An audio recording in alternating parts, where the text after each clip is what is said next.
Ay, puta!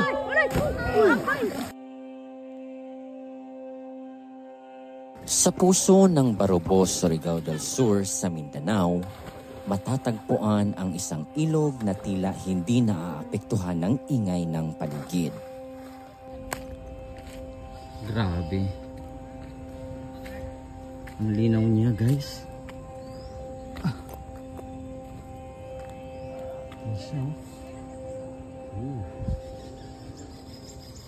Nasa gitna ito ng komunidad kung saan abala ang lahat sa pang-araw-araw na buhay. Pero ang ilog na ito nananatiling tahimik, malamig at bughaw. Ito ang Bugak Cold Spring, isang biyaya ng kalikasan para sa mga Mindanaoan.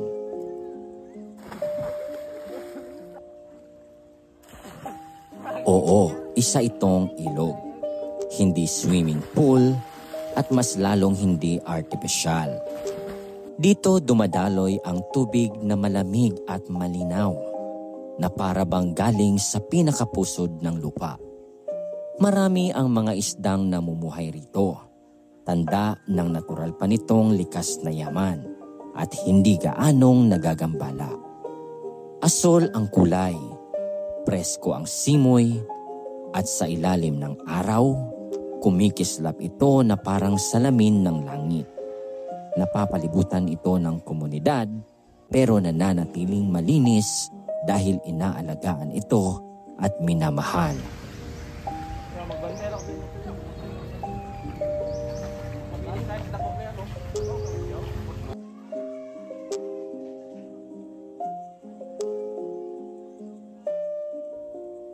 Sa Bugak ay may musika.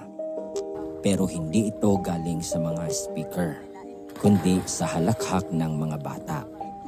Makikita mo sila umaakyat sa puno ng mangga, minsan pa sa niyog.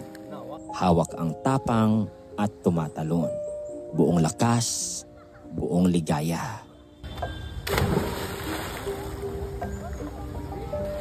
Ang ganda sana niya noon dyan. Sa bawat lundag nila, parang bumabalik ang parte ng pagkabata nating nawala. Parang tinatawag kang sumabay kahit sa isip lang. May maliit na environmental fee dito, hindi bilang bayad, kundi bilang pangangalaga para mapanatili ang ganda at linis ng tubig para sa lahat, para sa ngayon at para sa bukas. Ang Bugak Cold Spring ay hindi tago, pero nananatiling mahiwaga. Sa gitna ng ingay at pagmamadali, narito ang isang paalala mula sa kalikasan na ang buhay ay parang ilog rin. Minsan tahimik, minsan naman ay rumaragasa, pero laging dumadaloy at laging may direksyon. At tulad ng tubig dito sa Bugak, minsan malinaw, minsan malalim, pero laging handang tumatanggap ng liwanag.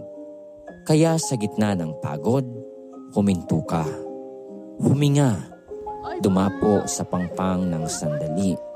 Dahil ang pinakamasarap na pahinga ay hindi laging malayo. Minsan, nasa tabi lang ng ilog. Ang taas yan, utang. Uy! Ay, puta! Alam mo ha?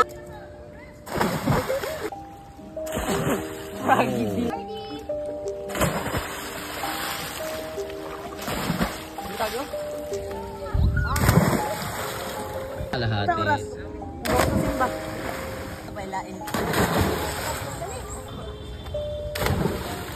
Yan o, dyan o. Mas mataas yun ah.